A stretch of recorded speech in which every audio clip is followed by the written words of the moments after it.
안녕하십니까. 소쿨극장의 소리내어 읽거나 눈을 감고 듣기 코너입니다. 오늘은 굶어 죽을 관상을 가지고 태어난 사람의 인생 이야기입니다. 구독과 좋아요, 그리고 알람 설정 부탁드립니다. 재미있고도 좋은 글로 보답하겠습니다. 옛날 경상도 어떤 마을에 나이가 한 17, 8세 된 김일석이라는 청년이 있었다.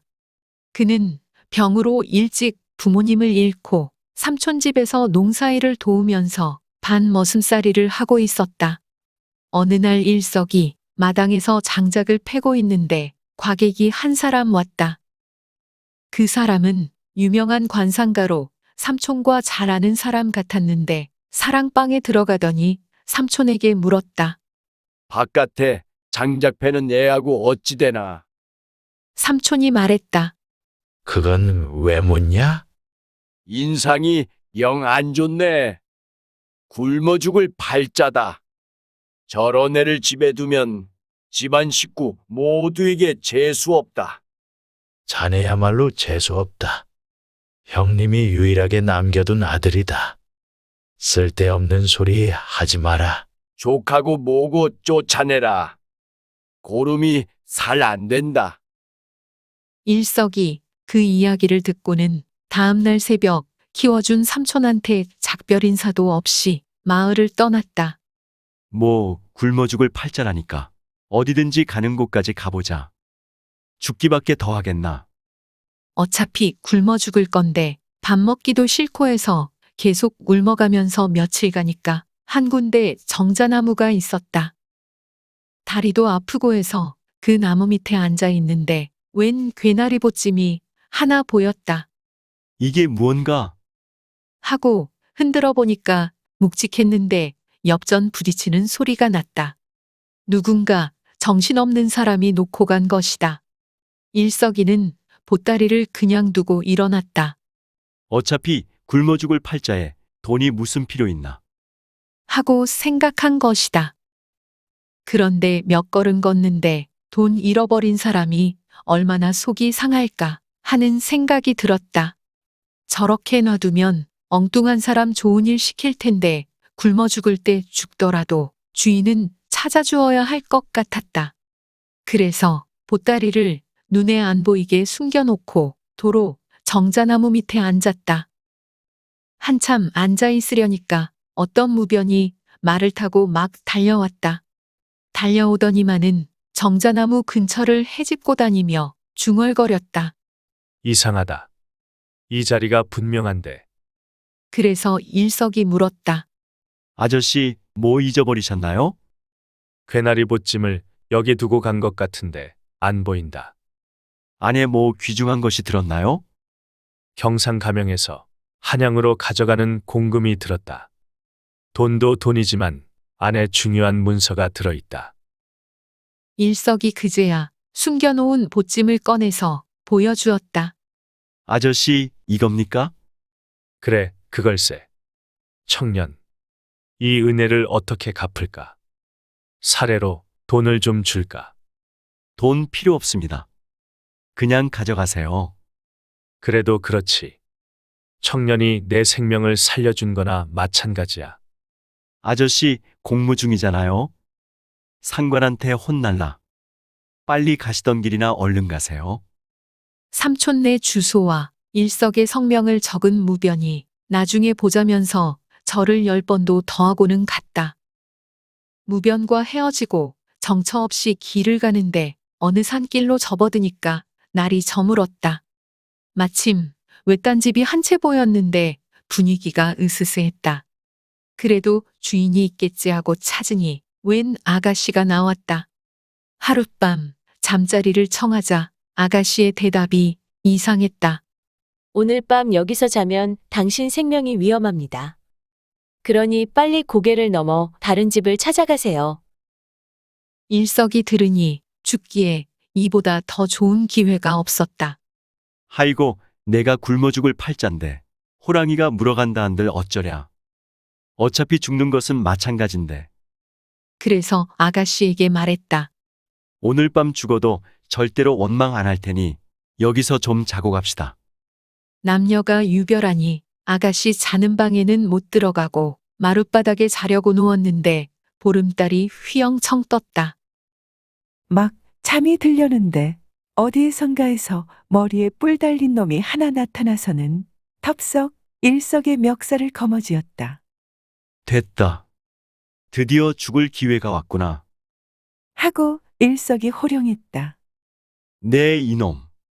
내가 어떤 놈인데 나한테 달려드느냐? 그러니까 멱살을 거머쥐었던 놈이 이리저리 얼굴을 살피더니 그만 멱살을 놓고 일석 앞에 엎드려 넙죽 큰절을 했다. 아이고, 장군님 잘 만났습니다. 나 좀 살 길을 열어주세요.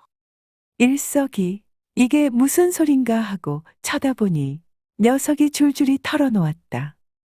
나는 딴 게 아니고 장독간 밑에 묻혀있는 금덩어리 옷이다. 뭐, 금덩어리? 예, 그렇습죠. 주인이 묻어놓고는 잊어버렸는지 어땠는지 그냥 죽었습죠. 그 뒤 100년이 지났는데도 조상이 묻어놓은 금덩어리를 자손들이 모르고 그냥 두었습죠. 그토록 오래 묻혀 있었으니 금덩어리가 얼마나 답답하겠습니까? 너무 오래 빛을 못 봐서 한이 맺힌 금덩어리가 도깨비로 하였습죠. 내가 바로 그 도깨비 옷이다. 밤이면 나와서 숨 좀 쉬게 해달라고 부탁하면 그때마다 사람들이 놀라서 죽어버렸습죠. 그랬는데 오늘은 운 좋게 담이 큰 장군님을 만났습니다. 내일이라도 당장 빛을 보게 해주십시오.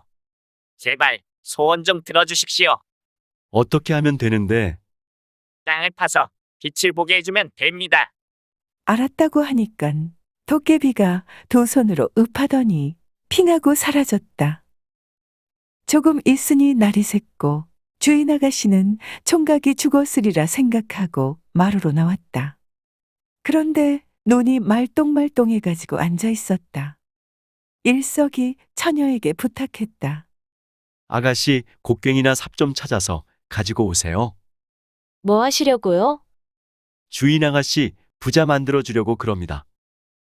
일석이 장독간 밑을 한 길 이상 파니 커다란 궤가 나왔고 그 궤를 여니 누런 금덩어리가 가득 차 있었다. 놀란 아가씨한테 금덩어리가 오랫동안 빛을 못 봐서 도깨비가 된 사연을 말해 주었다. 그러자 아가씨가 일석을 부르는 호칭이 바뀌었다. 도련님, 금덩어리를 반씩 나누어요. 일석이 피식 웃으며 말했다. 나는 필요 없어요. 아가씨, 다 가지세요. 그래도 이건 아니죠. 꼭 보답하고 싶으면 아침이나 해주세요. 아침을 잘 얻어먹고 길을 나서려고 하니까 아가씨가 일석의 옷깃을 붙잡고 애원했다. 당신 같은 사람은 살다가 처음 봤어요. 금덩어리는 아무래도 좋아요. 당신과 혼인하고 싶어요. 일석이 가만히 생각해보니 그럴듯했다. 아무리 내가 굶어 죽을 팔자라 하더라도 이런 아가씨하고 있는데 설마 굶어 죽겠나. 그래서 마당에 찬물 한 그릇 떠놓고 예를 올린 다음 두 사람은 부부가 됐다. 그런 다음 소를 한 마리 구해서는 달구지에 금덩어리를 싣고 삼촌을 찾아갔다. 삼촌은 가만히 있는데 자기 혼자 팔자 타령을 하고 집을 나왔으니 미안하기도 하고 그래서 찾아간 거지. 삼촌한테 금덩어리를 내놓으니 이거 뭐 관상쟁이 말하고는 달리 희한했다. 그렇게 삼촌과 조카가 앞뒷집에 의좋게 잘 살고 있는데 전에 괴나리보찜 잃어버렸던 무변이 물어물어 찾아왔다. 하도 정직하니까 나라에서 벼슬을 내리려는 것이다. 그것도 괜찮다 싶어 벼슬을 받았는데 이왕 벼슬 사는 것 일석은 온갖 정성을 다하여 하늘처럼 백성을 모셨다. 그렇게 동분서주하면서 살다 보니 세월이 한 20여 년 흘렀다. 일석이 마침 삼촌네로 다니러 왔는데 하필 그 관상쟁이가 과객으로 왔다. 이 사람이 일석의 얼굴을 보더니 옛날에 만났던 일은 까맣게 잊고 말했다. 참 상이 좋소이다. 삼정승의 오를관상을 가졌군요. 삼촌이 그 말을 듣고 뭔가 지청구하려는 것을 말린 다음 일석이 물었다. 어떻습니까? 관상도 변하나요? 그러자 궐자가 말했다. 관상은 세 가지를 봅니다. 첫째는 얼굴이고, 둘째는 골이고, 셋째는 마음입니다. 얼굴상은 골상만 못하고, 골상은 마음상만 못합니다. 관상학적으로 당신의 얼굴상은 원래 굶어 죽을 상이었습니다. 그런데 살면서 마음 갈무리를 잘해서 관상이 바뀌었군요. 이런 경우는 말로는 가능할지 모르지만 실제로는 아주 드뭅니다. 내 평생에는 처음 보는군요. 참으로 영광입니다. 들어주셔서 고맙습니다. 용어 풀어 올리겠습니다. 인상은 관상, 즉 얼굴상입니다. 무변은 무인입니다. 가명은 조선시대에 관찰사가 직무를 보던 관아입니다. 읍은 예전 인사하는 예법의 하나입니다. 두 손을 맞잡아 얼굴 앞으로 들어 올리고 허리를 앞으로 공손히 구부렸다가 몸을 펴면서 손을 내린다고 합니다. 길은 길이의 단위입니다. 한 길은 사람의 키 정도의 길이입니다. 삼정승은 영의정, 좌의정, 우의정을 말합니다. 참고 문헌 및 자료 출처 소개해 올리겠습니다. 구연자는 박종문홍으로서 2006년 대구시 중구 경산가명공원에서 구연할 당시 79세였습니다. 이 내용을 신동은 교수가 국어 시간에 설화읽기라는 책을 엮을 때 한 꼭지로 넣었습니다. 여기에서는 신동은 교수의 책에 있는 내용을 주로 빌렸습니다. 한국민족문화 대백과사전, 한국민속 대백과사전, 국립민속박물관 그리고 숭실대 한국기독교박물관의 기사와 사진을 빌렸습니다. 지역의 문화, 만능 농촌노동자, 머슴의 일러스터를 빌렸습니다. 이동화 기자가 기사를 작성하고 유사랑 화백이 사파를 그린 인천일보의 경기 청백리 이야기를 빌렸습니다. 또 운하영 화백의 책, 흑유석이 그리는 한복 이야기에서 일러스터 한 점을 빌렸습니다.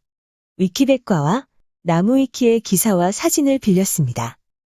조선시대 화가 김준근과 김홍도의 그림 몇 점을 빌렸습니다.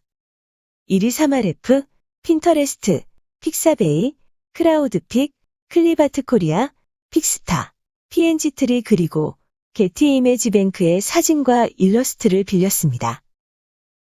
소우 쿨극장은 일주일에 3번, 매주 화요일, 목요일 그리고 토요일 오전 10시 전후에 이야기를 올립니다. 다음에 만날 때까지 안녕히 계셔요.